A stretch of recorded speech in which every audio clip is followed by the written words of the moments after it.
শুরু করছি আজকের সংবাদ। মহাসমারোহে পালিত হচ্ছে সুভাষচন্দ্র বোসের জন্মদিন।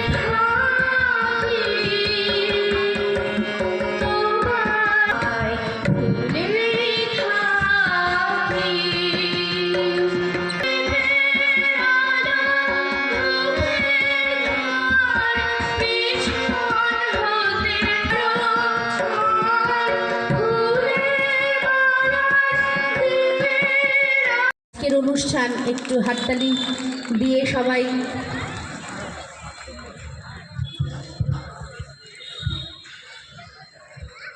বীর সুভাষ নেতাজির ছবিতে পুষ্প প্রদর্শন। আমাদের মধ্যে এসে পৌঁছেছেন জেলা পরিষদের কর্মাধ্যক্ষ। ওনাকে উদ্যোগী পঞ্চায়েত সদস্যর সঙ্গে আপনারা যোগাযোগ রাখবেন। সরকারের অনেক সুযোগ সুবিধা আছে, যে সবই সুবিধার জন্য আমরা পৌঁছাতে পারি না। সেই জায়গায় দাঁড়িয়ে আজকে গ্রাম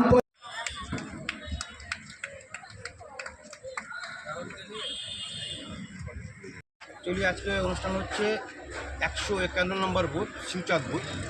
এই বুথ কমিটির যে গ্রাম পঞ্চায়েত সদস্য সুমি রায়, তার উদ্যোগেই মূলত অনুষ্ঠানটা হচ্ছে।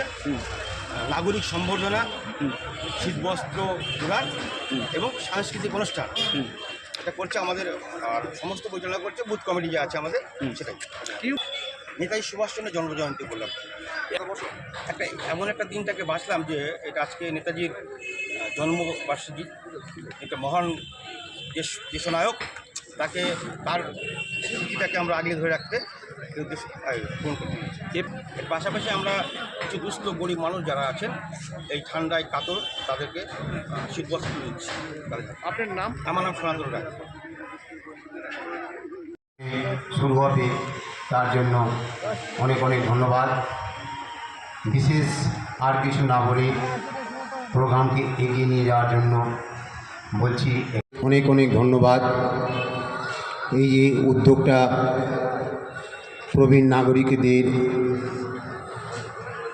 জানানো করে সমস্ত এলাকায় প্রচার করবেন, এই আহ্বান রেখে জাতীয়তাবাদী অভিনন্দন জানিয়ে আমার কথা এখানে শেষ করছি। বক্তব্য রাখার জন্য অনুরোধ করছি আমাদের সকলের প্রিয় যোগগুরু মাননীয় নির্মল কুমার। বুথে গাজল 1 নম্বর গ্রাম পঞ্চায়েতে যত পঞ্চায়েত সদস্য আছেন, এলাকার মানুষের উন্নয়নের স্বার্থে এবং এলাকার মানুষের নিবিড় যোগাযোগের ক্ষেত্রে সুমি রায়ের উদ্যোগে একটা পাথেয় হয়ে দেখা দিবে। কেবল আজকের এই সাংস্কৃতিক মঞ্চ নয়, আপনারা গাজল খালি ওই বুথের নয়, গাজল